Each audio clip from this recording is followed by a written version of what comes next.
Le seguirá Óscar León Islas, de la Facultad de Economía de la UNAM, con el tema Promoción de exportaciones e inteligencia comercial para la diversificación de exportaciones de pymes mexicanas en el marco del neoproteccionismo estadounidense. Posteriormente, seguirá Maximiliano García Hernández, del Colegio del Estado de Hidalgo, con el tema Incorporación de las pequeñas y medianas empresas en México, oportunidades y desafíos en el marco del neoproteccionismo estadounidense.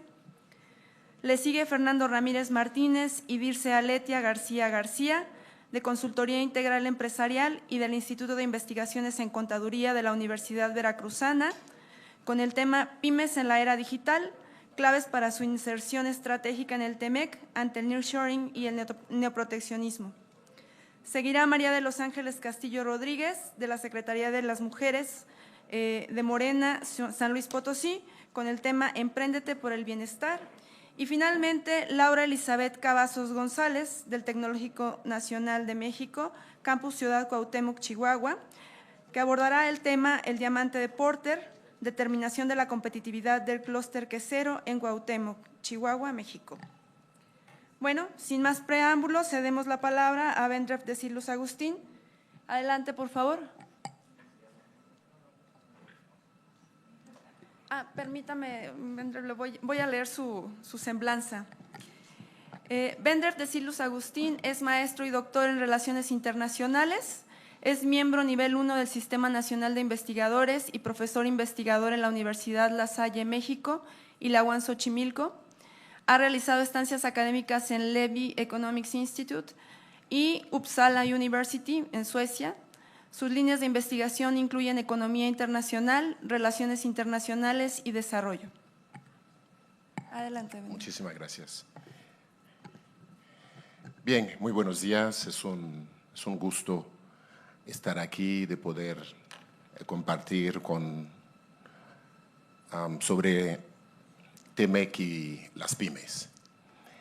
Y hablamos de pymes, hablamos de economía en general. Incluso vamos a ver algunos datos, y una de las frases que me gusta mucho en el Plan México es cuando dicen que no hay nearshoring sin las pymes. Las pymes representan lo que llaman el esqueleto de la economía mexicana, incluso de la economía mundial. En la economía mexicana, las pymes representan, dentro de la generación de empleos, más del 90%. Eso muestra la importancia que tiene.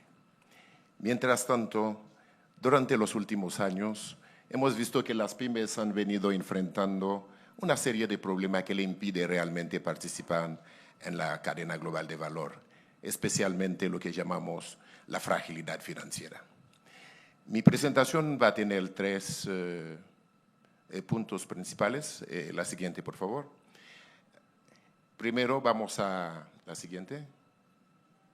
Hablar de la importancia de las pymes en los negocios, situación financiera de las pymes actual en México y algunas aproximaciones heterodoxas, especialmente de Minsky, acerca de pymes. Siguiente, por favor. Bien, hoy 24 de junio, en 3 días, va a ser el Día Internacional de las Pymes. La Asamblea General de las Naciones Unidas designó el 27 de junio como Día Internacional de las Pymes. Todo eso es para mostrar la importancia que tienen las pymes en la economía en general. Siguiente, por favor. Bien, y si nos enfocamos a la ODS de la ONU, hemos encontrado el objetivo 8, trabajo decente y crecimiento económico, podría ser uno de los elementos más importantes para que podamos avanzar y apoyar a los pymes. Aquí es importante enfatizar trabajo decente y crecimiento económico, que quiere decir que las pymes pueden generar la calidad del empleo y por ende que pueden participar en el desarrollo económico de México. Siguiente, por favor. Bien, las pymes representan a nivel mundial el segmento de la economía que aporta el mayor número de unidades económicas, ¿no? Hemos dicho hace un momento 90%. Y al mismo tiempo, las pymes en México participan en el PIB alrededor del 52%. Y vamos a ver más adelante, si comparamos dentro del TMEC entre Estados Unidos y México, todavía hay muchísimo por hacer para poder apoyar a los pymes. Y uno de los objetivos también, no podemos entender el crecimiento, más bien el salario no se puede incrementar si no hay un apoyo incondicional a las pymes. Siguiente, por favor. Bien, como hemos visto, el ingreso que genera las pymes, según los datos de INEGI, los números entre los pymes, me refiero a los pequeños, etcétera. Entonces tenemos a 47%, un 14%, un 16% y hasta el 21%. Ahí estamos hablando de los medianos, pequeños y los muy pequeños empresas. Siguiente, por favor. Bien, aquí, no sé si se ve bien, es en el mapa de México, estamos viendo los porcentajes donde se ubican las pymes en México.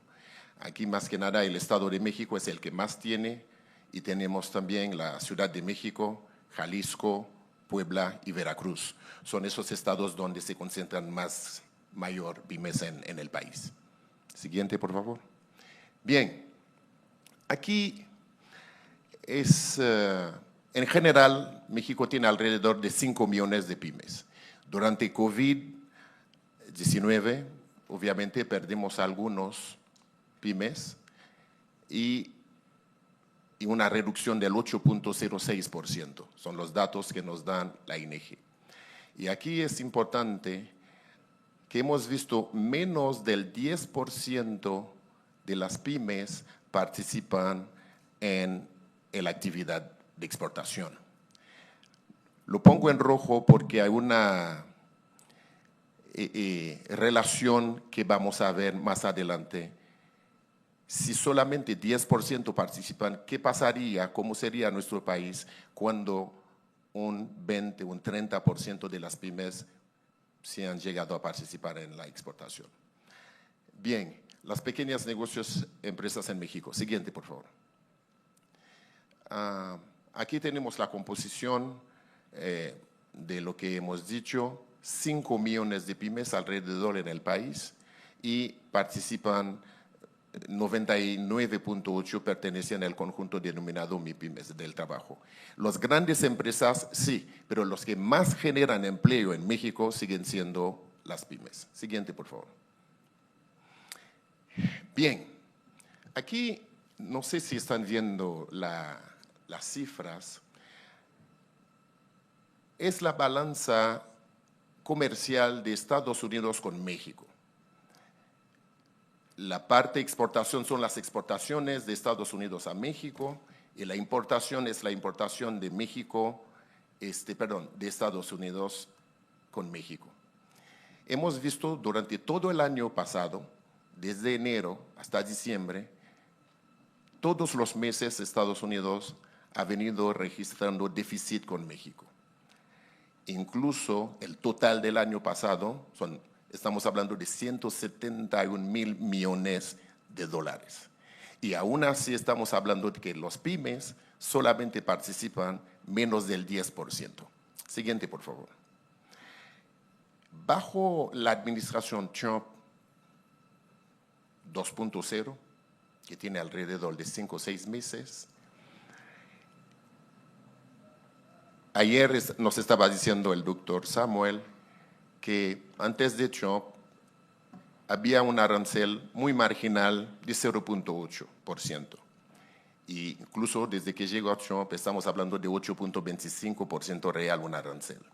Pero independientemente de esto, con este arancel que Trump nos ha impuesto, hemos visto tanto enero, febrero, marzo, abril, y creo que el mes de mayo va a ser igual, México sigue registrando superávit comercial con el comercio con Estados Unidos. Aquí lo he puesto incluso de enero 2024, abril 2024 y enero 2025, abril 2025, incluso México sigue ganando más con los impuestos, con las tarifas, con los aranceles que sin los aranceles del 2024. Siguiente, por favor. Bien, aquí tenemos los apoyos financieros que la mayoría de los pymes en México han recibido. Hemos visto la destinación, muchas veces no han sido para crecimiento mismo, para reinversión en las pymes. Siguiente, por favor. Bien, lo hemos dicho, 5 millones, ¿no? En la economía, 99%, 71% de empleos y 42% la participación de las pymes en el PIB. Siguiente, por favor. Bien, la situación actual, tenemos muy bajo acceso al financiamiento, pocos recursos de capacitación, ahí nos vamos a enfocar en la conclusión de pocos recursos de capacitación a los trabajadores y solo 4.6% en la cadena global de valor. Si nos referimos más que nada a lo que acabamos de ver en la tabla con Estados Unidos, si llegamos a participar un poco más en la cadena global de valor, el déficit que tendría Estados Unidos con nosotros sería muchísimo mayor todavía, ¿no? Y la tarea principal, como tal cual lo ha dicho el Plan México, es imposible de que haya nearshoring sin las pymes. Siguiente, por favor. Bien, aquí tenemos el porcentaje que hemos dicho, solamente es un 4.6% que participan. Aquí es importante cuando hablamos de la cadena global de valor, creo que ayer el doctor Calderón nos ha hecho una mención ahí en la otra mesa. Cuando hablamos de la cadena global de valor, no se trata solamente si México exporta más o menos, es qué tanto el valor agregado que nuestra exportación hace a nivel mundial de que aunque se puede incrementar el costo, pero se sigue vendiendo. Eso estamos hablando. Siguiente, por favor. Bien, a un bajo acceso del financiamiento. Más adelante hemos dicho que vamos a enfocarnos, muchos de ustedes conocen los trabajos de Minsky, que ha hablado sobre la fragilidad financiera de las pymes, en general en la economía, ha hablado de la cobertura, de la especulación y de Ponzi, de las finanzas Ponzi, pero si... 5 minutos, por favor. Sí, voy terminando. Si solamente se podría invertir un poco más, y lo vamos a ver más adelante en el Plan México. Siguiente, por favor. Aquí, rapidísimo, hemos visto en una tabla de que las medianas, pequeñas empresas y las grandes empresas tienen tasas de interés muy favorable y todavía dentro de los medianos y pequeños y microempresas, los micros son los que tienen tasa de interés más alta todavía. Siguiente, por favor. Bien, es lo mismo, son las situaciones por qué un pyme no decide aceptar algún crédito. La mayoría dicen por alta tasa de interés. Siguiente, por favor. Bien, es lo mismo, es los datos de Pronace. Siguiente. Siguiente. Bien, las contribuciones de las pymes. Aquí es muy importante de ver las pymes en Estados Unidos como en México y en Canadá. En México tenemos alrededor de 5 millones de pymes, 33 millones de pymes que existen en Estados Unidos. Canadá tiene 1.2% de pymes. Y si hemos visto la participación de cada pymes en la cadena global de valor, se puede entender por qué no hemos podido participar más y por ende sufrimos mucho en cuestión al salario. Siguiente, por favor. Bien, hay un capítulo especialmente para pymes, es el capítulo 25, obviamente. Hay que saber que el próximo año, 1 de julio de 2026, van a revisar los pymes, pero sí hay un capítulo que ha hablado cómo incrementar la competitividad y el diálogo de las pymes. Siguiente, por favor. Bien, tal cual como hemos podido ver, la línea verde, claro, es la cantidad de dinero que reciben los pymes a través de los bancos. Hemos visto las empresas grandes reciben muchísimo, pero dentro de la vivienda, el consumo, empresas grandes, pymes es el menor tasa, la más grande tasa de interés que tiene y por ende menos recursos financieros. Siguiente, por favor. Bien, vamos a concluir. Siguiente. Bien, en el Plan México, en la meta número 11, ha hablado de 30% de las pymes deben tener acceso a financiamiento durante la administración. Uno de los puntos que me parece crucial es que en el mismo plan, hablado de firmar acuerdo entre el Banco de México, Asociación de Bancos de México y Gobierno Federal para incrementar el acceso a financiamiento para pymes a 3.5%. Nosotros en el lado de la academia y de negocios también, empresarial, es importante vigilar para ver cómo se van a cumplir estos puntos. Siguiente, por favor. Bien, para terminar, estamos viviendo en una, ¿cómo se llama? ¿No? Una economía basada sobre el conocimiento. No solamente se trata de las finanzas, de recursos financieros a los pymes. La recomendación, tenemos que involucrar a las pymes en la formación y la educación.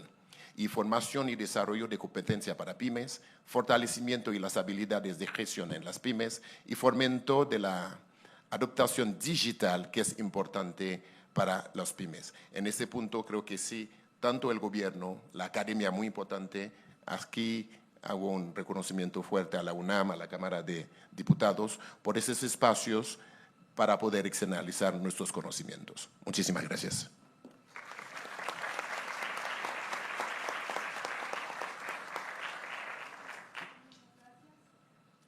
Muchas gracias.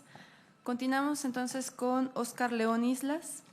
Él es maestro en finanzas y economista por la UNAM, ganador del segundo lugar del Premio Revista Comercio Exterior 2017 de Bancomext. Ha sido conductor en Radio UNAM, invitado en medios y colaborador en eventos académicos y dictámenes especializados. Además, ha publicado capítulos, artículos arbitrados y ha sido ponente en más de 40 seminarios académicos. Su investigación incluye comercio exterior, finanzas internacionales, gobernanza global, geopolítica y nearshoring. Adelante, Óscar. Perdón, ahora sí. Gracias, Nancy, por la presentación. Agradezco también a la diputada Claudia Rivera y evidentemente al colega y amigo doctor Samuel Ortiz. También a los chicos del staff, que siempre son importantes en toda la labor que realizan para que nosotros podamos estar acá enfrente. Represento a la academia, pero también quiero hacer una intersección por la experiencia que he tenido de cerca de 8 años en ProMéxico, en la extinta agencia de promoción. Yo creo que es importante también hablar el nivel institucional y cómo justamente las exportaciones no se dan por generación espontánea, hace falta empujar, apoyar. Hace rato había varias inquietudes sobre qué hacer para exportar, además justamente ese es el rol de una agencia, pero vamos justo a los temas. Hemos estado hablando, las mesas de ayer se dedicaron mucho a este tema de la geopolítica. ¿Qué entendemos por geopolítica? ¿Verdad? Es esta distribución de poder, en esta idea de tener un poder hegemónico, tenemos una transición en donde China ha tenido mayor crecimiento económico y a partir de ahí busca también tener una política exterior asertiva. Si la vemos no como un fin en sí mismo, sino como un instrumento, estaríamos hablando de geoeconomía, que es justamente donde los estados nacionales imponen sus intereses. Y nada más importante que controlar, definir la geometría de los flujos de comercio y de inversión. Ya lo decía uno de los padres de la geopolítica, nada se parece más a la guerra que el comercio. Justamente ahí hay muchas disputas que definen mucho de esta situación que se transmite en la manera como gestionamos o el mundo se organiza, que es lo que entendemos por gobernanza internacional o gobernanza global, donde justamente el comercio, venimos de un periodo después de la posguerra, en el cual a partir del GATT y luego su sustitución en 1994 con la OMC, hablamos de un comercio basado en normas. Ojo, eso no quiere decir libre comercio, nunca ha existido el libre comercio en la historia más que en el periodo del Imperio Británico y con sus colonias. Se trata de un comercio que busca regular el acceso a mercados, eso es diferente. Ese orden internacional diseñado para sostener la hegemonía estadounidense hoy día no le es funcional y justamente a partir de ahí vemos cómo estas categorías analíticas que se debaten muchísimo sobre globalización, que tenía o tuvo su momento cumbre desde los 70s y toca su límite en 2008 con la crisis de 2008-2009 y a partir de ahí las métricas que nos explicaban esta interdependencia no es que desaparezcan, sino que frenan su impulso, ¿no? Hablemos de desglobalización no como el fin de la globalización, sino como una disminución en la dinámica del ritmo que traían esos indicadores. Y lo que parece que se está moldeando es una nueva forma de globalización tendiente a la reglobalización, es decir, vista desde las regiones, pero un regionalismo distinto al regionalismo abierto de los 90. Estamos hablando de si esto se da en materia de desacoplamiento y autosuficiencias, estaríamos hablando de un regionalismo cerrado, donde ya no existe vínculos entre distintos acuerdos comerciales preferenciales. Todo esto lo originó Trump, pero no solo es Trump. Si ustedes revisan las métricas de imposiciones no arancelarias y arancelarias, todos los países de la OMC lo están haciendo, ¿ok? Entonces, esto es algo que lo visualizamos desde Trump, pero es una tendencia en donde justamente este nuevo proteccionismo anclado o vinculado a tensiones geopolíticas y este regreso a las políticas de reindustrialización, evidentemente nos hablan que en materia comercial tenemos, como dice la lámina, un mercado global menos dinámico, más turbulento y más fragmentado. Es decir, un comercio internacional más lento, más caro y más inseguro. ¿Cómo poder navegar en ese entorno? Y sobre todo para países como México, que estamos ampliamente vinculados a la economía internacional. Vean esa estadística, es el coeficiente de penetración comercial, la suma de exportaciones más importaciones entre PIB. El promedio mundial es del 59%.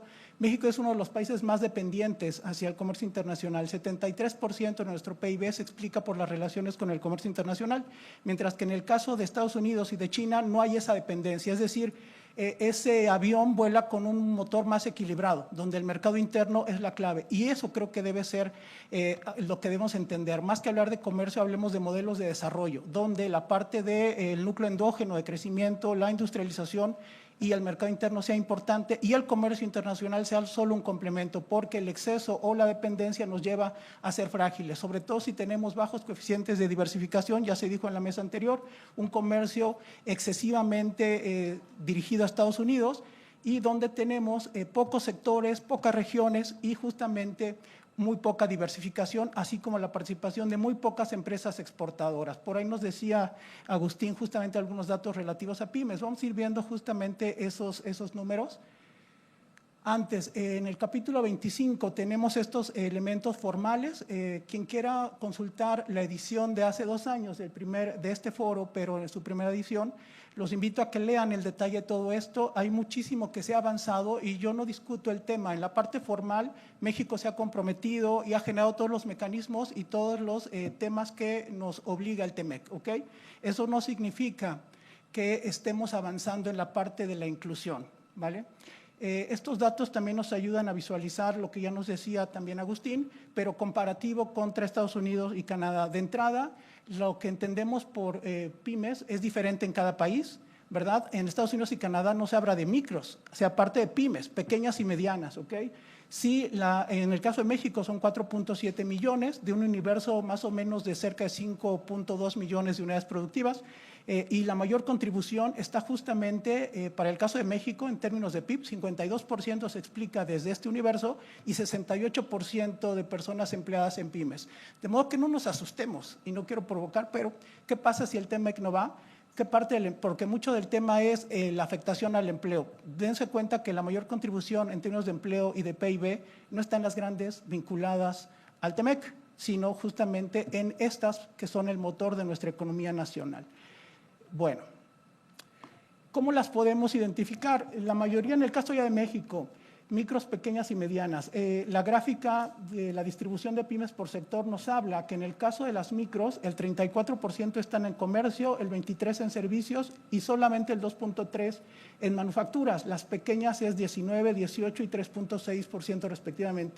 Llamó la atención en el tema de las medianas, que creo que es el segmento con el que debemos trabajar para el tema de comercio internacional.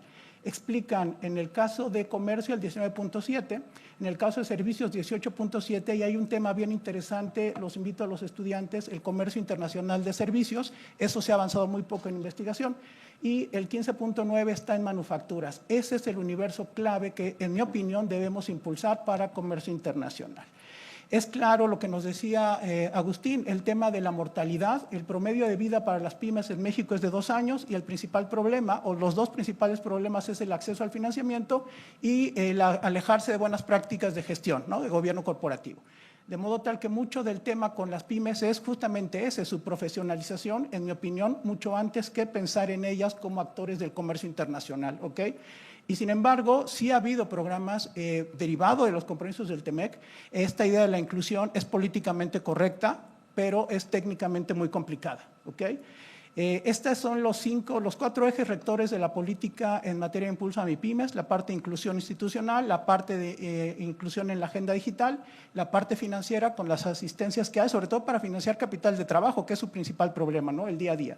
Y el cuarto nodo de estos ejes es la inclusión comercial. Ahora voy a ser un poco teórico, no es excepción México, es la regla. El comercio internacional está explicado principalmente por pocas empresas y principalmente grandes. Pero en el caso de México todavía la estadística es más alarmante. Decíamos que hay cerca de 5.2 millones de unidades productivas de todos los tamaños. No sé si alguien tenga idea de cuántas exportan, pero es ni siquiera el 1%, 36,000 aproximadamente. Es decir, ni el 1% de las que exportan en México del total, solo ese universo exporta. Y la mayoría, evidentemente, son grandes, ¿no? Si da tiempo, presentaría una información al final en la sesión de preguntas. ¿Qué barreras hay o inhibidores desde la literatura para hacer que esto sea complicado? Pues hay muchas, desde barreras naturales, barreras arancelarias, barreras no arancelarias. Los estudios de la OCDE nos hablan del acceso al financiamiento como principal inhibidor. Evidentemente, temas de información, de acceso a mercados, dónde está el mercado meta, nos dice el plan de negocios, contacto con clientes potenciales y la incorporación a cadenas de valor. Estoy leyendo algo que ustedes no están viendo, perdón. En el lado de la OMC, en su informe 2016 destinado justamente al tema de la inclusión de las pymes, nos habla otra vez de la escasez de información, elevados costos de normas, desconocimiento de trámites, complejidad en todo el tema del despacho aduanero. Nos habla también de las dificultades de acceso a financiamiento. Hay una coincidencia en el tema de financiamiento, pero también en el tema de información de los mercados potenciales. En el caso de las pymes de México, esta es una estadística de 2018, nos habla, es una encuesta donde se le pregunta a las pymes en México cuántas participan en cadena como proveedoras de alguna empresa transnacional con presencia en México y que haga exportaciones indirectas, ¿no? Y lo que vemos en ese PAI es que el 95.4% no participan de esa proveeduría, ¿ok? A la pregunta de por qué no lo hacen, principalmente responden que es por falta de información, otra vez, por el giro de la empresa, no están vinculadas a temas, evidentemente no todas deben exportar, ¿no? Las de servicios si acaso y las de manufacturas, ¿verdad? Llama la atención que no hay una estadística de pymes agropecuarias, ¿verdad? No veíamos el sector agropecuario. Otras no lo consideraron, otras no les interesó. El tema de la motivación, ¿verdad? Una cosa es querer, otra cosa es poder, ambas son necesarias. Bueno, en el caso de la inclusión comercial… 5 minutos, por favor. Sí, me apuro, Nancy, gracias. Ahí está, creo que voy en reversa, ¿verdad? Ahí.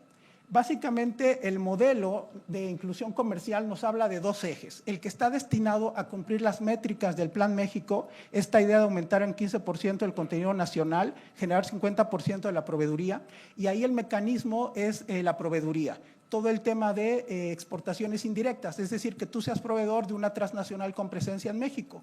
En mayo de este año, mayo pasado en Aguascalientes, el Consejo de Asesor para el Desarrollo Económico Regional y Relocalización, el CADER, que preside Altagracia Gómez, reunió al Consejo de Empresas Globales, que son 63, son muy pocas. Ayer la ANCHAM nos decían los colegas en una excelente ponencia que ellos traen cerca de 500 empresas estadounidenses en México. De modo que partimos de un universo pequeño, 63 que se involucran en el tema, donde lo que se va a buscar es decir cuáles son sus requisitos de proveeduría. Luego aparece para la parte potencial, la parte de vinculación, el rol de las Secretarías de Desarrollo Económico, los SEDECOs de los estados para identificar coincidencia de sus bases empresariales para eso. Y finalmente el vínculo de financiamiento. Ese es el esquema tradicional. No es fácil, en ProMéxico ya lo intentamos con el modelo de alianzas con compañías transnacionales a partir de metodologías con cinta de aduanas, y el tema es ser proveedor de una transnacional, pasa por mucho tiempo, muchas certificaciones, lograr estándares internacionales de una falla, de una pieza en 1 millón de piezas que les proveas, entre otras cosas. La última milla es complicadísima, pero el programa está ahí, ¿verdad? Ojalá que en este caso sea exitoso. Y del otro lado, las exportaciones directas. ¿Qué hacemos con las que ya exportan y quieren diversificar sus mercados? Que esa es también parte de la propuesta. Y identifico ahí el tema importante de la identificación de oportunidades, y eso me va a llevar adelantando al tema de la promoción de exportaciones y de la inteligencia comercial. Un tema, en el mundo, desde 1919, con FINPRO, la primera agencia de promoción, es una tendencia. Prácticamente no hay un país exitoso en comercio internacional que no cuente con una agencia de promoción, ¿ok? Por ahí existía un mito el sexenio pasado que esto no era necesario, sí se requieren. Justamente para identificar o resolver estas fallas de mercado, entre ellos el acceso a información relevante. En el universo de las agencias de promoción hay dos canchas importantes. El cuadrante abajo a la izquierda habla de la preparación, lo que se llama desarrollo de oferta exportable. Ahí estaría todos los temas de capacitación, asistencia técnica para pymes que no exportan y apenas quieren empezar. Desarrollo de oferta exportable. Si trabajamos con las medianas, que ya sería la última milla, y logramos estándares, precios y calidades internacionales, entonces sí podemos hablar de buscarles mercados de exportación a partir de los instrumentos desde la inteligencia comercial. Una breve historia de las agencias de promoción en México. Desde 1937 Bancomex, el 370 y 85 el IMSSE, muy potente con Luis Echeverría, pero da la casualidad que teníamos agencias de promoción, pero no teníamos empresas exportadoras. Era un modelo sustitutivo de importaciones con un sesgo antiexportador impresionante, ¿no? Hay una contradicción gruesísima en esto. Después, entre 2007 y 2019, ProMéxico, en una idea de empezar a generar estos esfuerzos, es sustituido y degradado en términos jerárquicos y de alcance y de presupuesto en 2019 con la Unidad de Inteligencia Económica Global. Es decir, pasamos de una institución poderosa, potente, a una unidad dentro de una subsecretaría. ¿Okay? Está muy limitado, los esfuerzos que hacen los colegas, muchos ex ProMéxico, son impresionantes. Y ha mudado al tema de plataformas. Todo es la digitalización, una especie de atiéndase usted mismo, tome sus cursos y prepárese y luego regrese. Es un tema que no va a resolver el asunto. Tiene muchos portales, casi termino, Nancy. La inteligencia comercial, y con esto voy terminando, es una herramienta que nos ayuda justamente a identificar mercados meta. Hay muchas metodologías que justamente nos van a ayudar a entender cómo desde la información relevante podemos identificar tres cosas: qué, dónde y con quién. Si hacemos eso, estaríamos haciendo inteligencia comercial. Hay varias metodologías, bases de datos muy poderosas que nos permiten hacer eso. Y a la pregunta de cómo diversificamos, pues la parte técnica es esta, metodologías para justamente cumplir lo que nos dice el plan de exportaciones, que es identifique el mercado meta. La literatura, que es algo que hice en mi tesis de doctorado, es extensa en el sentido de cómo hacerlo. Hay varios criterios para identificar y hacer filtros y a partir de ahí poder medir el potencial de mercado. Distintos modelos para hacerlo, los invito en el documento en extenso que entregue, donde voy a detallar justamente todas estas metodologías. Sí se puede, hay elementos técnicos, el tema es quién es el sujeto de tu actividad. Este es un dossier que hizo Secretaría de Economía, donde a partir de complementariedad y ciertos filtros se busca exportar, pero desde la penetración de mercados para empresas que ya exportan. Eso es un poco más fácil que crear comercio que no existe. Pues bueno, voy a concluir. También por ahí hay un texto mío, justamente el que mencionaba Nancy, el que ganó el segundo lugar del Premio Comercio Exterior para el tema de diversificación a partir de herramientas de inteligencia comercial. Concluyo. Básicamente, las naciones que diseñan una política industrial activa y selectiva, invierten en infraestructura comercial, firman, pero ojo, aprovechan todos sus acuerdos comerciales, generan un ecosistema institucional de apoyo para la creación de oferta exportable y su promoción con la identificación de mercados meta para diversificar, y en eso puedan vincular a medianas, podrán ser más exitosas y reducir su vulnerabilidad comercial. Voy a terminar aquí para no abusar del tiempo. Muchas gracias.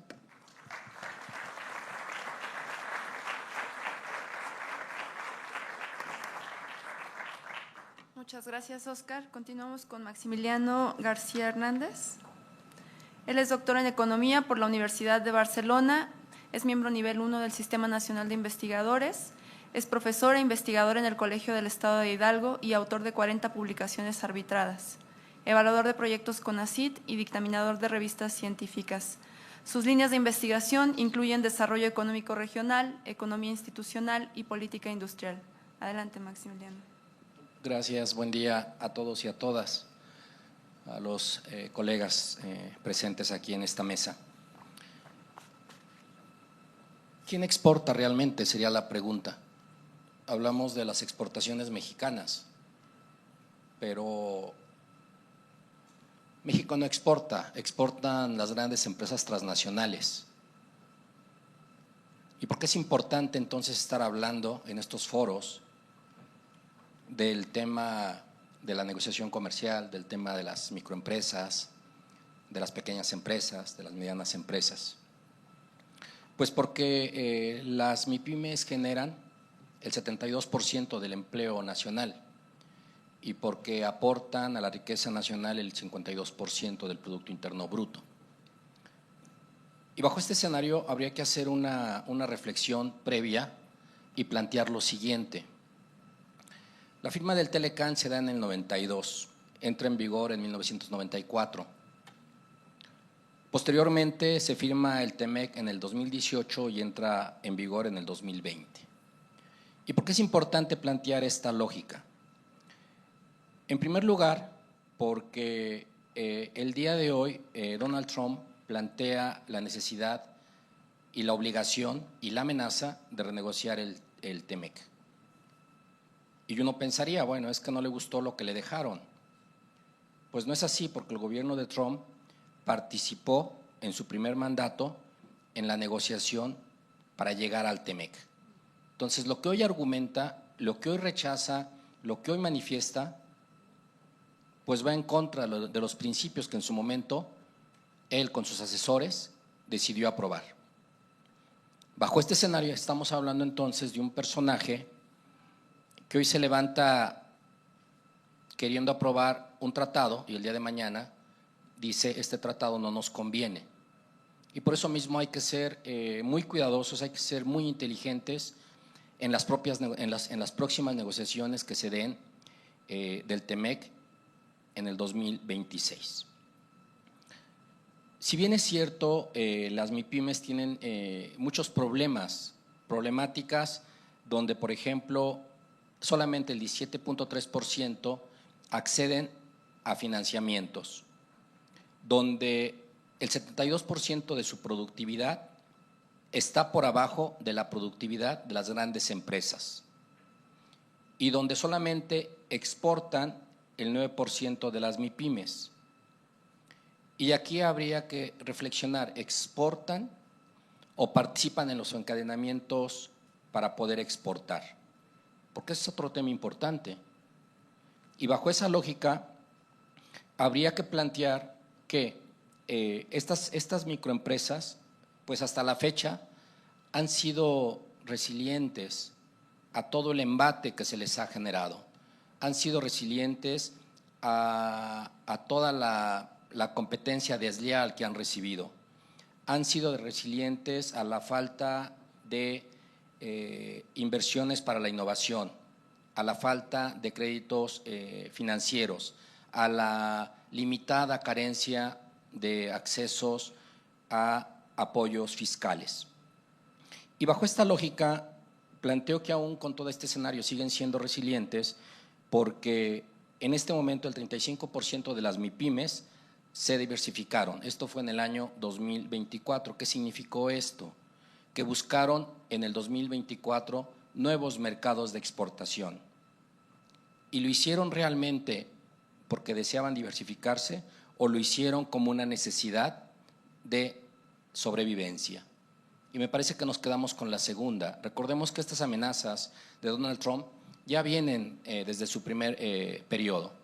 Y cuando llega a la presidencia de los Estados Unidos y desde que era candidato ya venía amenazando la necesidad de renegociar o cancelar el TEMEC.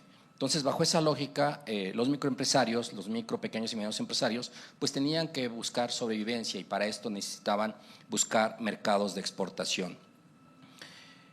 Existen programas en México porque no todo es malo y entre ellos, como las propuestas que planteaba el colega anterior, pues el programa de financiamiento a pymes ha capacitado a cerca de 50,000 empresas. 42% de MIPYMES usan plataformas de inteligencia que es la B2B Se han invertido en nearshoring a empresas manufactureras cerca de 1.200 millones de dólares. Y, obviamente, estas empresas han recibido financiamientos de cerca, esto lo dice Nafin, de cerca de 5,000 millones de pesos, para lo que significaría apoyar o incorporarse a la inteligencia comercial o inteligencia artificial y al blockchain. Igualmente se han destinado cerca de 500,000 millones de pesos para certificaciones internacionales de aquellas empresas que estén dispuestas y tengan la posibilidad de exportar. Bajo este escenario, bajo esta lógica, se habla y se ha hablado en estas mesas la necesidad de diversificar, pero no se ha dicho realmente a dónde y cómo. Y esa es una pregunta importante que habría que dar. Bajo este escenario, la economía mexicana, si bien es cierto, después de Chile en América Latina es una de las economías más abiertas al mundo, más diversificadas, pero está de más decir que la economía mexicana es una de las economías con mayor dependencia comercial con una sola nación. Y entonces, ¿qué nos queda hacer en este proceso de renegociación en el siguiente año o antes, porque ya se están sentando en la mesa de negociación los negociadores? Pues obviamente mostrarle al gobierno de los Estados Unidos que tenemos la capacidad de exportar, que tenemos socios comerciales con los cuales podemos generar relaciones comerciales. ¿Y dónde están esos socios comerciales?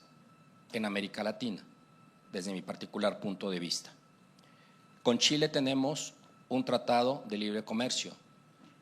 Con los países centroamericanos tenemos tratado de libre comercio. Pero ¿dónde está Bolivia? ¿Dónde está Venezuela? ¿Dónde está Chile? ¿Dónde está Argentina? ¿Dónde está Brasil? ¿Dónde está Uruguay? ¿Dónde está Paraguay? ¿Hemos pensado en ellos? Hace muchos años se decía que México era la cabeza de león de América Latina. Tristemente hoy ya no lo somos. Y lo planteo con total certeza porque he tenido la oportunidad de viajar por varios países de América Latina y anteriormente les decíamos los países bananeros. Hoy hay un crecimiento importante económico de infraestructura importante en esos países. Llámese Panamá, llámese Costa Rica, llámese Colombia. Pero esto no nos lleva a pensar que no nos podamos sentar a negociar con ellos. Y aquí tenemos una potencialidad que el gobierno mexicano debería de utilizar, que es la cercanía ideológica que tiene con algunos presidentes. Particularmente estaría yo hablando con el presidente de Brasil, Lula da Silva. ¿Por qué no hemos hablado con él? Hasta el momento, o al menos en los medios de comunicación no se ha dicho eso. ¿Por qué no pensar de un tratado de libre comercio con Bolivia, con Ecuador? Están ahí las grandes tareas del gobierno mexicano. ¿Estamos esperando a que Donald Trump nos ponga nuevamente la soga al cuello? ¿O realmente ya debemos de estar, por un lado, renegociando el TEMEC, pero por otro lado, pensando en las posibilidades concretas de exportaciones con esos países? Y quizá alguien diría, es que los costos de traslado de las mercancías son más altas conforme aumenta la distancia. Falso.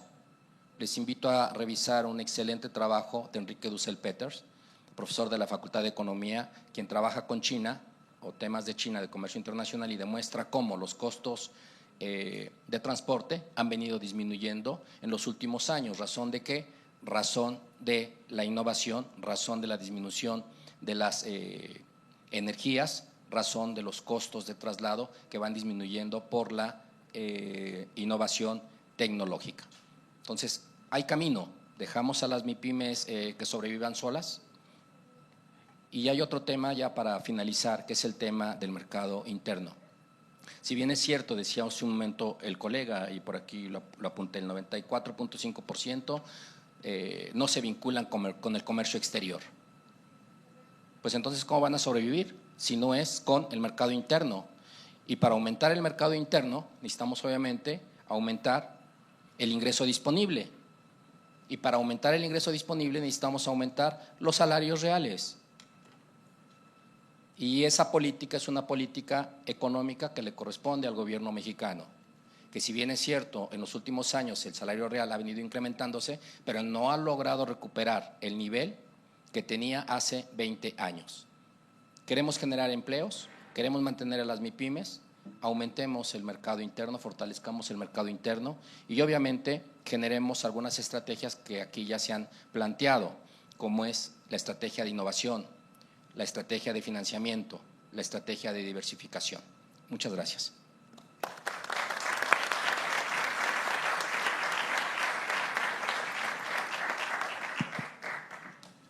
Muchas gracias, Maximiliano. Le damos la palabra ahora a Fernando Ramírez Martínez.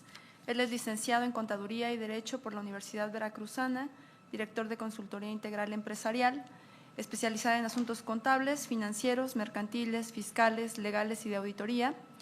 Es docente a nivel bachillerato y licenciatura. Ha publicado artículos sobre el uso de la inteligencia artificial en la educación y la contabilidad. Su línea de investigación se centra en el uso de tecnologías en procesos empresariales y su impacto fiscal mediante la recaudación. Adelante, Fernando. Okay. Gracias por la presentación. Antes de comenzar, como mis colegas en esta mesa, me siento agradecido por la aceptación de esta ponencia. Y como bien lo está en el título, Pymes en la era digital, estaríamos viendo la inclusión de la tecnología en estas pequeñas y medianas empresas. Siguiente, por favor. Okay. En los últimos años hemos visto cómo esta tecnología, cómo esta digitalización ha ido transformando los modelos de negocio a través de un cambio paradigmático, definiéndolos como desde que se crea una empresa, cómo va entregándose y cómo va adquiriendo valor. De ahí vemos que la tecnología ha impulsado mucho la interacción con los clientes, optimizando procesos internos y expandiendo su propio mercado. Siguiente.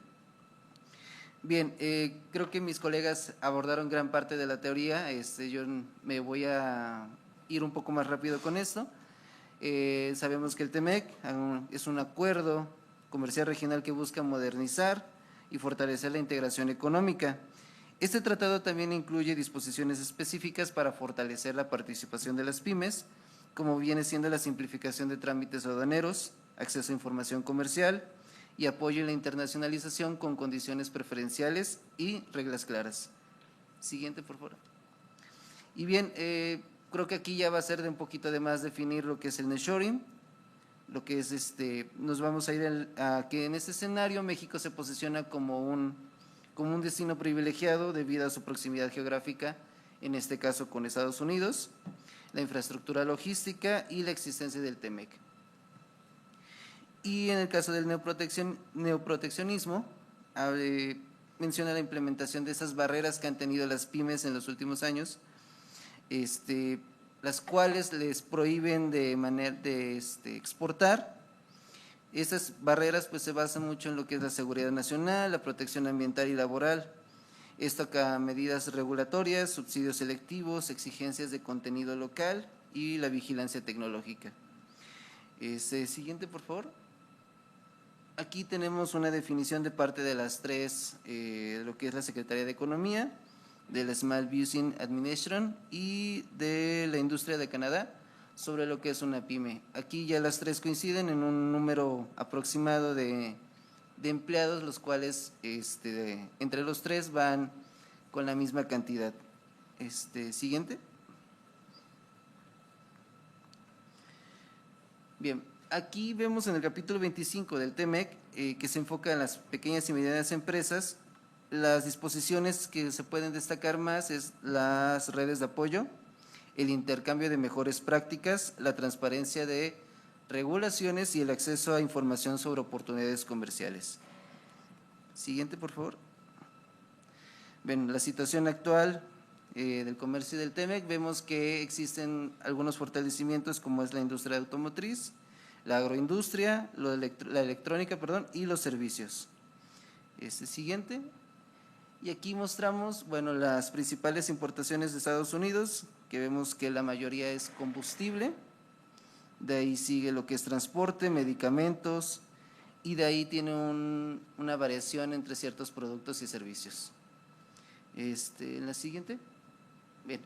Y aquí mostramos los estados que más han atraído inversiones a lo que es del nearshoring. Vemos que Chihuahua, Coahuila, Durango, Baja California Norte, Guanajuato son estados clave para que han invertido en esto del nearshoring. Y nos vamos a la siguiente, por favor. Bien, más que nada, eso es un trabajo de investigación, trabajo de campo, donde nosotros realizamos una investigación para identificar los principales desafíos y oportunidades que enfrentan las pymes ante este fenómeno. Exploramos el papel de la transformación digital como una herramienta para aumentar la competitividad, la eficiencia y la trazabilidad de las pymes en el comercio regional, y se proponen estrategias y acciones que permitan a estas adaptarse a las exigencias regulatorias y tecnologías del TEMEC. Siguiente. Bueno, se realizó una encuesta, los datos se encuentran en el extenso.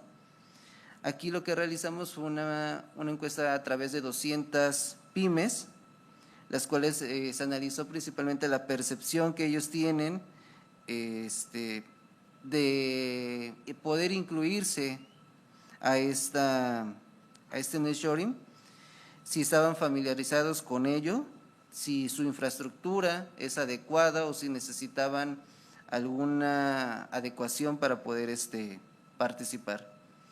En el siguiente, bueno, y de los resultados preliminares, pues identificamos que un alto porcentaje de las pymes aún no implementa tecnologías clave, como lo viene siendo sistemas ERP, plataformas de e-commerce, automatización de procesos o herramientas de análisis de datos.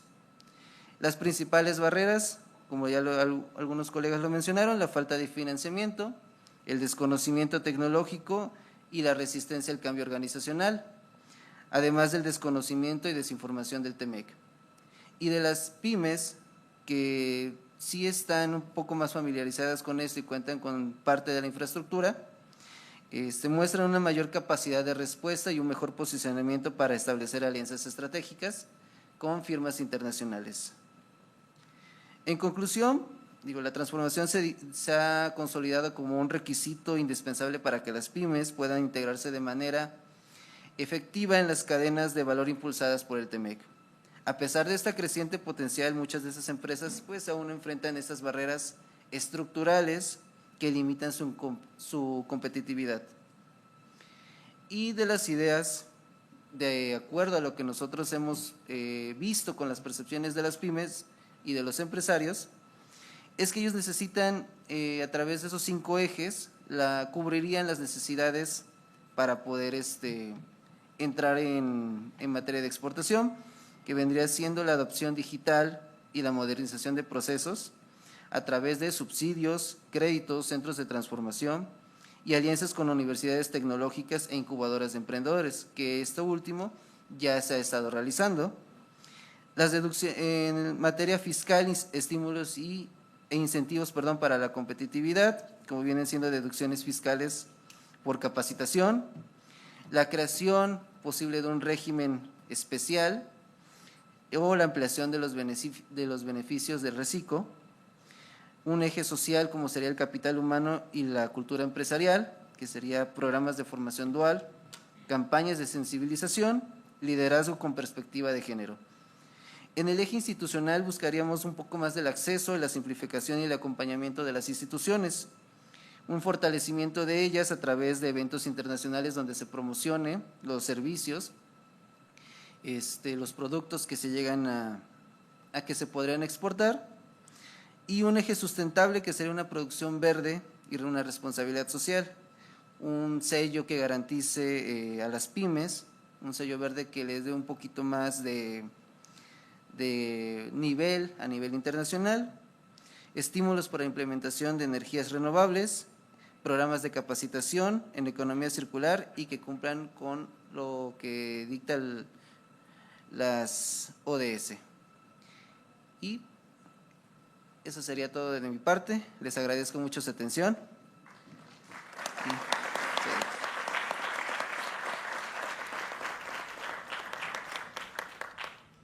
Muchas gracias a Fernando. Vamos a continuar con María de los Ángeles Castillo Rodríguez. Ella es maestra en Artes Plásticas y Mujer del Año 2018 en el ámbito cultural de San Luis Potosí, fundadora de Morena y exregidora de Seguridad Pública, actualmente secretaria de Mujeres de Morena San Luis Potosí. Es empresaria, diseñadora y catedrática en la Universidad Autónoma de San Luis Potosí y cuenta con diplomado en Desarrollo de Modelos de Negocios. Sus líneas de investigación incluyen innovación social, desarrollo empresarial, inclusivo y empoderamiento femenino. Adelante.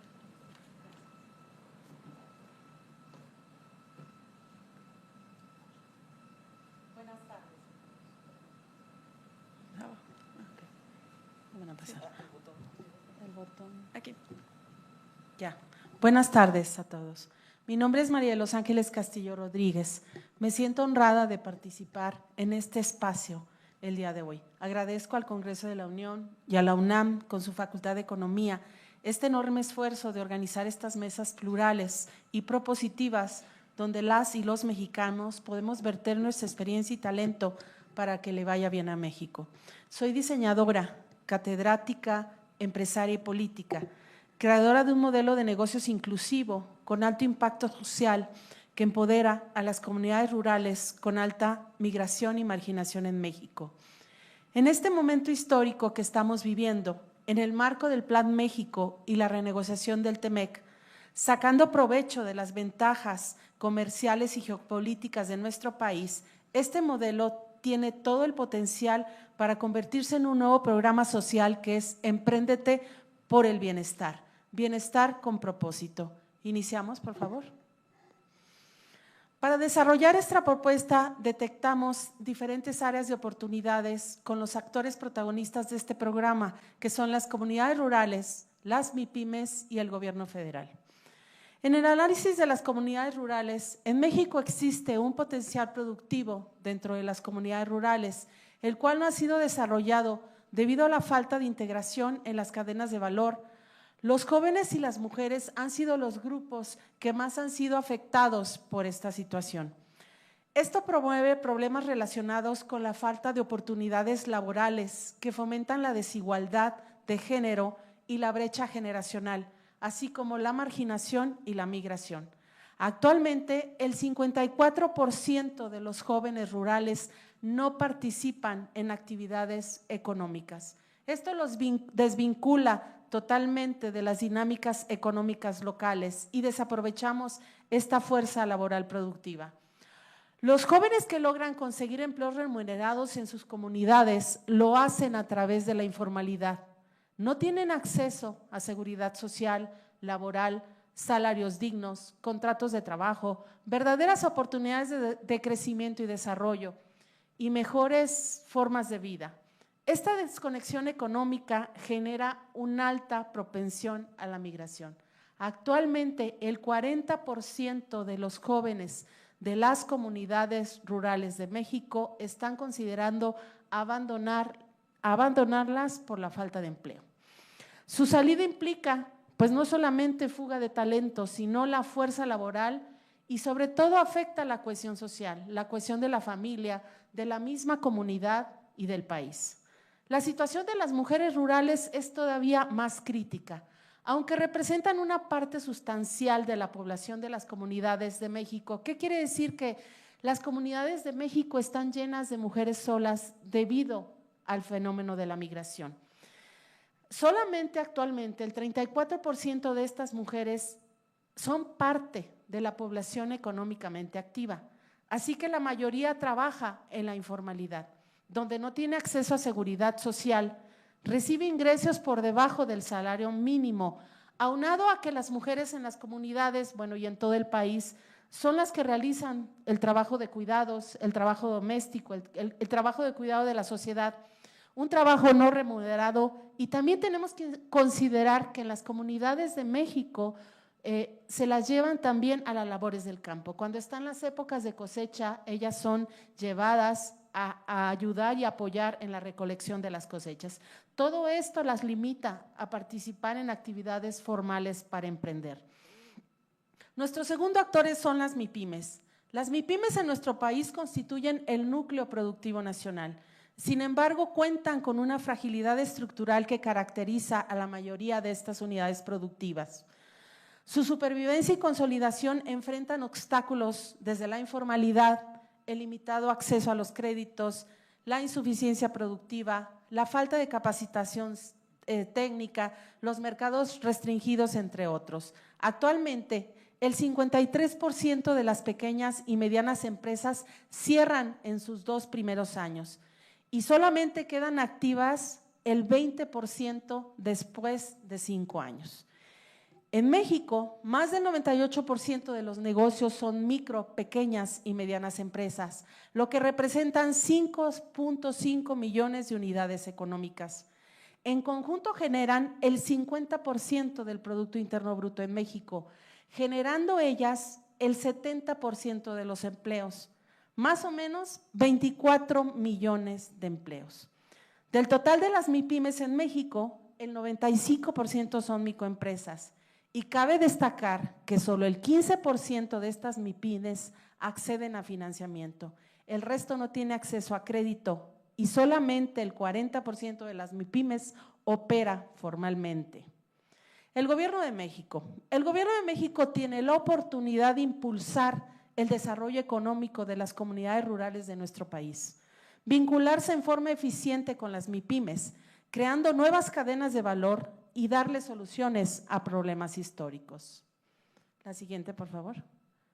Empréndete por el Bienestar es una propuesta de diseño e implementación de un nuevo programa social, basada en una estructura multifuncional productiva que vincula a las micro, pequeñas y medianas empresas con el potencial productivo de las comunidades rurales en México, a través del acceso de los recursos públicos, generando oportunidades laborales en comunidades rurales con alta migración y marginación, atendiendo a los grupos vulnerables. Vamos con los objetivos. Al integrar a las comunidades en México a la cadena de valor a través del desarrollo de oportunidades laborales en sus propias unidades de trabajo, con el objetivo futuro de que se transformen en empresas que generen desarrollo económico regional, llevando justicia social a las comunidades rurales más marginadas de nuestro país y deteniendo la migración. En cuanto a la integración de las MIPYMES a la economía formal, se abre la oportunidad a financiamiento. Contarán con nueva fuerza laboral para su crecimiento y esto mismo les permitirá ampliar su sostenibilidad y tener acceso a nuevos mercados nacionales e internacionales. Con la integración de este sistema multifuncional a través de la responsabilidad social de las empresas, adquieren un compromiso voluntario a contribuir al desarrollo social y económico, lo que implica una gestión ética de impacto con el desarrollo social, generando un valor compartido a través de la inclusión. Y el objetivo del Gobierno de México es crear una nueva cadena de suministros con productos 100% hechos en México, alineados a la estrategia del Plan México, los requerimientos del TEMEC, las ventajas competitivas del país y el nearshoring y el entorno político mundial. Nuestra propuesta. Empréndete por el Bienestar es un programa social basándose en una estructura multifuncional productiva que vincula a las MIPYMES, comunidades rurales y Gobierno de México a través del acceso a los recursos, creando una nueva cadena de suministros de bienes y servicios 100% hechos en México para su integración a los mercados de América del Norte. La siguiente, por favor. Vamos a revisar la estructura del programa. Nuestra propuesta para que la estructura del programa funcione es que se seleccionará en las comunidades de alto índice de alta migración y marginación, dando prioridad a jóvenes y mujeres en edad productiva.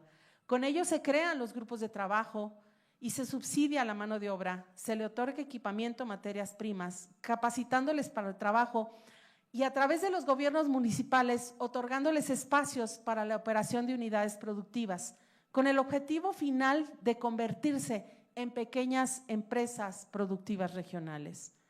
Las MIPYMES Facilidades para acceder a la economía formal, acceso a capital de trabajo y acompañamiento técnico a través de un grupo multidisciplinario institucional que apoya la competitividad, generar innovación, se mejoren la toma de decisiones, reduciendo así los riesgos del negocio. Al gobierno federal le corresponde la creación del programa, el diseño, la convocatoria, la revisión de los proyectos y la creación de la plataforma. Para esto proponemos la colaboración de la Secretaría de Bienestar y la Secretaría de Economía.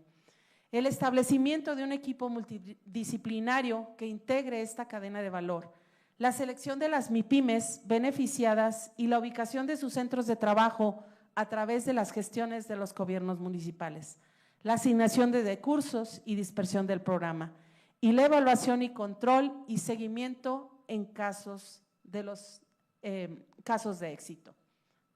¿Cómo funciona Emprendete por el Bienestar? Es una cadena de valor formada por la suma de comunidades rurales y las MIPYMES a través de la responsabilidad social y haciendo una transferencia de conocimientos, capaciten e integren a las comunidades a las dinámicas económicas del país, generando bienes y servicios como alimentos, textiles, manufactura, transformación, servicios productivos, bienes sustentables y tecnología, generando productos 100% hechos en México, alineados al Plan México, al neoproteccionismo estadounidense, generando amplias ventajas competitivas.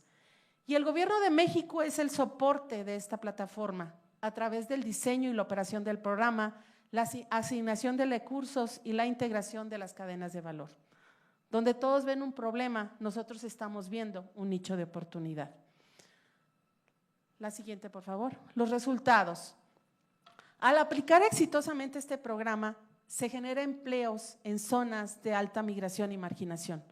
Al contar con nuevas unidades productivas que llevan desarrollo económico regional con justicia social a través de recursos operativos, asesoramiento técnico, incubadoras, aceleradoras de negocios, dándonos productos y servicios que nos permiten el acceso a nuevos mercados. Como resultado nos da un programa integral para combatir la marginación, la migración y la desigualdad regional. Esta integración da fortalecimiento y sostenibilidad a las MIPYMES, creando nuevas cadenas de valor integradas a América del Norte a través de las ventajas competitivas y geopolíticas actuales. 5 minutos, por favor. Conclusión, por favor. Emprendete por el Bienestar es una oportunidad histórica para vincular el potencial productivo de las comunidades rurales con las micro, pequeñas y medianas empresas mediante la creación de cadenas de valor de bienes y servicios 100% hechos en México a través del acceso a los recursos y el acompañamiento del Gobierno de México. Las condiciones comerciales y geopolíticas actuales en el marco del Plan México y el TEMEC y el neoproteccionismo estadounidense colocan al país en una posición privilegiada para lograrlo. La siguiente. Este es algunas imágenes de los talleres de mi empresa. Hace algunos años inicié esta empresa y ahí es donde se desarrolló este modelo de negocio. Me dio muchísimos premios y reconocimientos, pero uno de los más importantes fue el primer Quédate en México. El primer Quédate en México, precisamente por la presión de Estados Unidos en el momento de la negociación de antes del TEMEC, estaban diciendo ¿qué hace México por la migración? Este modelo fue tomado y presentado en el Congreso de Estados Unidos como de las cosas que se estaban haciendo en ese momento. Este modelo se probó y fue exitoso en las comunidades de la zona media de San Luis Potosí y favorecía a las mujeres. Creamos microempresas con ellas y también pues las empoderamos. Algunas de ellas llegaron a ser regidoras de sus municipios. Entonces, es un momento muy especial el que estamos viviendo y tengo la certeza total que este modelo se puede convertir ahora que en esta cuarta transformación el humanismo mexicano y con las políticas de la doctora Claudia Sheinbaum puede funcionar muy bien como el nuevo programa Emprendete por el Bienestar. Muchas gracias a todas y a todos.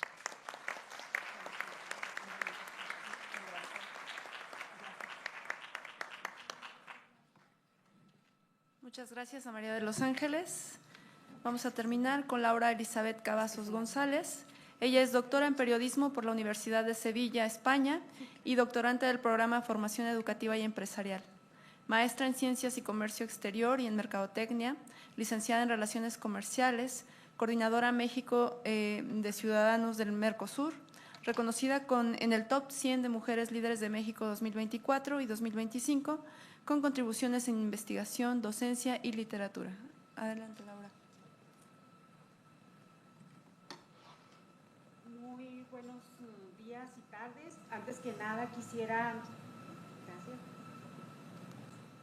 quisiera primero darle las gracias y me honro el que hayan aceptado mi propuesta tanto a la Facultad de Economía de la UNAM como a la Honorable Cámara de Diputados. Así es que si me permiten, yo sé que estamos un poco cansados, si me permiten, con permiso de la moderadora, ¿me puedo parar?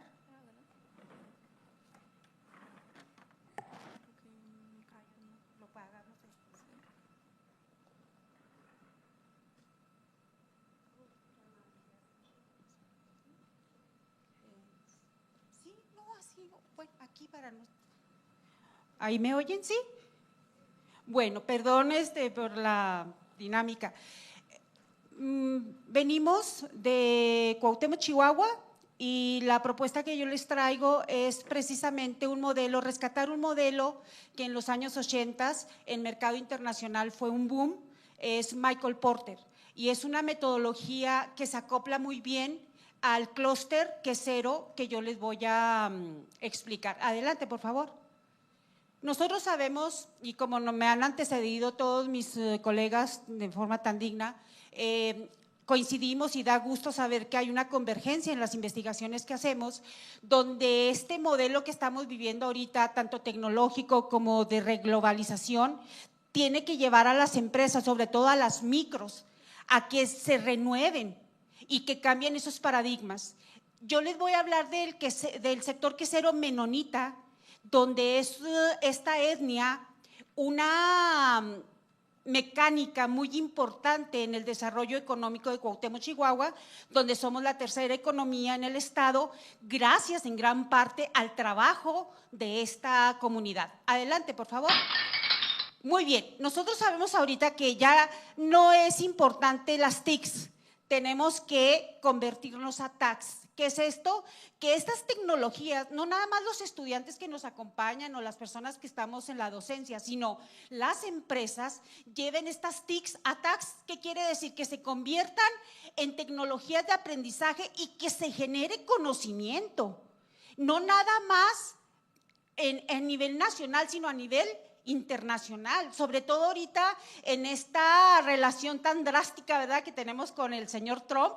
Entonces, tenemos que innovar de manera permanente y entiéndase, la innovación no es nada más un cambio en cuestión tecnológica o de computadoras o de software, es la mejora en cualquier proceso que las micros, pequeñas e inclusive las transnacionales tengan.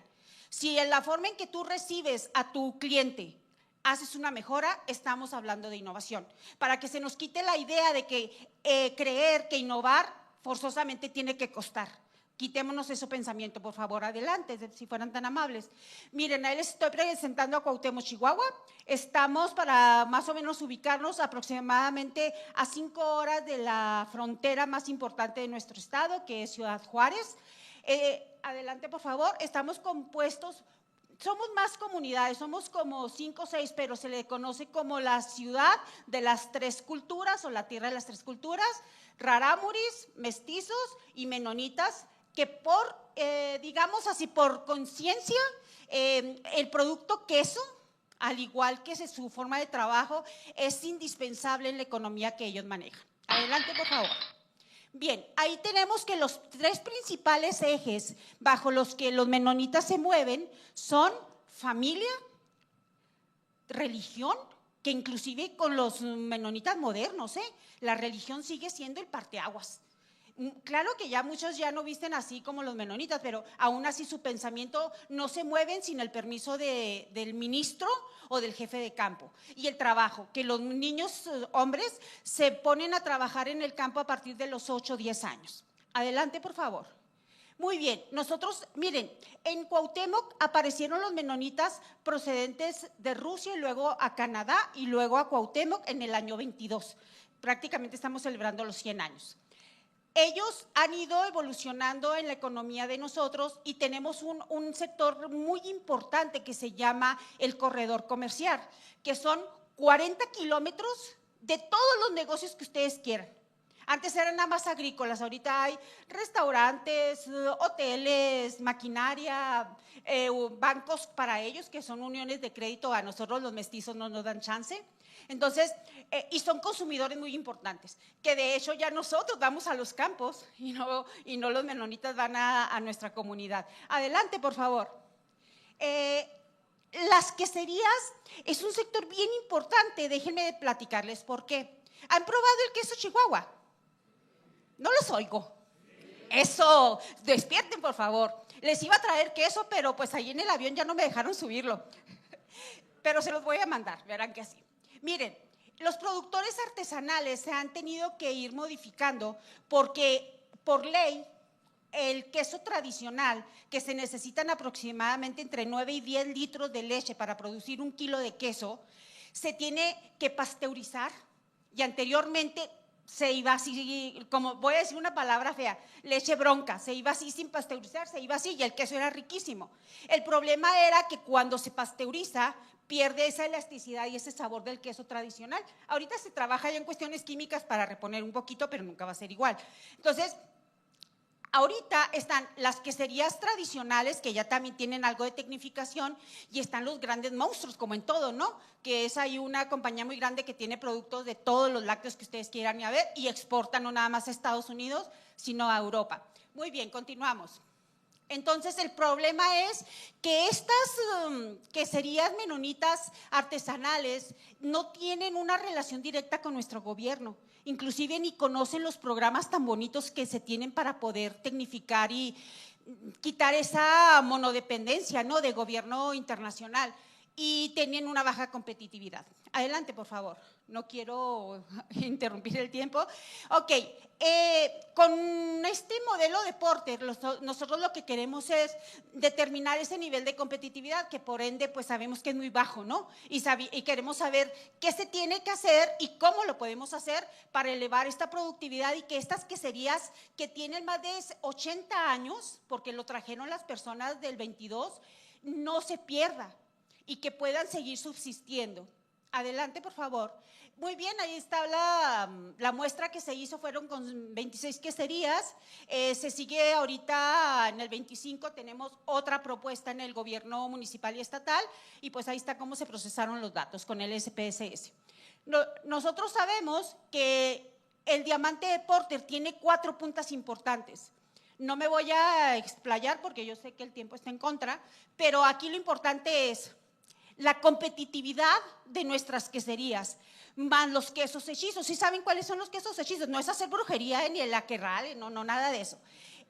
Los quesos hechizos son esos quesos que llegan con puros químicos, con bajo contenido lácteo y que en Estados Unidos nos llegan a nosotros. El queso menonita anda aproximadamente entre 150 a 155 pesos el kilo y tú encuentras un queso hechizo en 35 o 40 pesos. Y uno entiende que como consumidores pues te vas por el ama de casa, como ahorita hablaba la maestra, ¿verdad? Cómo cuidas el ingreso y pues te vas a comprar uno de 30 y no uno de 100, ¿verdad? Si no tienes dinero. ¿Estás de acuerdo, compañero, o no? Bueno, usted porque usted a lo mejor tiene un paladar muy exquisito, pero imagínese una señora que tiene que alimentar 10 hijos, ¿verdad? Muy bien, adelante, por favor. Entonces, ahí seguimos explicando cuáles son las principales barreras que tienen nuestras queserías. ¿Saben cuáles? No es ni la tecnología ni el gobierno. El principal impedimento que nosotros encontramos con las queserías menonitas es la falta de actitud de la gente. Ya ahorita son como la 4ª generación. Oye, ¿no quieres hacer una innovación? ¿Para qué? vendo 10 toneladas diarias. Por eso, pero puedes vender 15. No, mejor me voy a mi casa. Entonces, es romper eso, es llegarles y decirles, oye, es que déjenme, les voy a decir un chisme. Ellos son mexicanos, pero se creen extranjeros. Entonces, pero cuando sí les conviene si soy mexicano, ¿verdad? Entonces, eso es una gran división para poder hacer un acercamiento con el gobierno de cualquiera de los niveles. Y ahí yo hago una metodología que se llama la metodología Dancing, donde hay precisamente este acercamiento para poder ellos acceder a los programas de tipo social y de apoyo económico para que se hagan más competitivos, así que les cueste. Adelante. Entonces, aquí tenemos la siguiente, por favor. Aquí es el valor agregado, como ya la cadena del valor que hemos estado hablando con los demás ponentes. Adelante. Tenemos lo que les comentaba, la presentación importante es en rueda, que son aproximadamente 10 kilos, y la barra más comercial es de 2. Adelante. Esas son las especificaciones comerciales que ahorita tienen que estar modificando cada una de las queserías, que las chiquitas no lo cumplen al 100 y por eso no pueden extender su mercado más allá de lo local. Adelante. Aspectos relevantes, pues aquí tenemos que en pocas palabras no quieren tecnificar, están conformes con lo que tienen, ellos le compran a las cooperativas, se cierran mucho en sus procesos. Adelante, por favor. Ahí es lo mismo. Son los análisis bacteriológicos que tienen que hacer, solamente menos de la mitad lo hace, su mercado no exportan las compañías grandes de queso, etcétera. Adelante. Adelante, no tienen capacitación. El problema era lo que ya les platicaba, la cobertura, la calidad, la cuestión de actitud. Adelante, por favor. 5 minutos. Sí, ya cerramos nada más. Si me llevan hasta la conclusión, por favor. Son las ventajas competitivas que tienen que ir haciendo más fuertes. Adelante, ya nada más quiero cerrar. Ahí, más adelante. Adelante. Ahí. Miren, por ejemplo, aquí es bien importante que los gobiernos se acerquen a los menonitas porque son muy trabajadores. Nosotros dependemos mucho de nuestra economía con ellos. Es gente muy trabajadora, un poquito cerrada en su cultura. Así es que, por favor, ojalá y un día vayan y nos visiten y los vamos a recorrer allá por los campos menonitas. Adelante. Adelante. Ya para cerrar, no quiero cansarlos. Esa. Muy bien, nosotros sabemos que el queso, así como otros sectores, el automotriz, el educativo, tienen que estar en constante evolución y por eso, como un comentario ya personal que les quiero compartir, el mayor diamante que se posee no es el de Porter, es el de la autenticidad, así como es el queso menonita, que es un referente cultural, y la única competitividad válida es con uno mismo, para contribuir a cimentar una civilización más humana, más íntegra y más innovadora. Muchas gracias.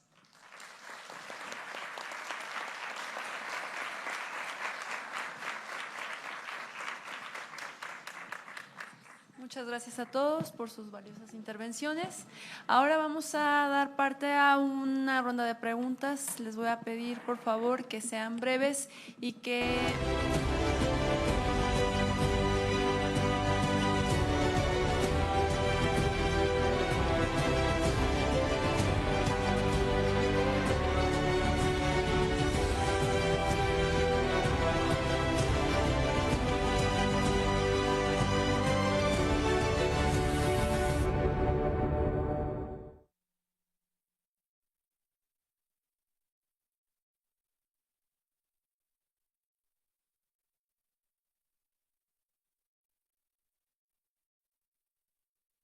Es dirigida al doctor Agustín Decilius. ¿Considera que la internacionalización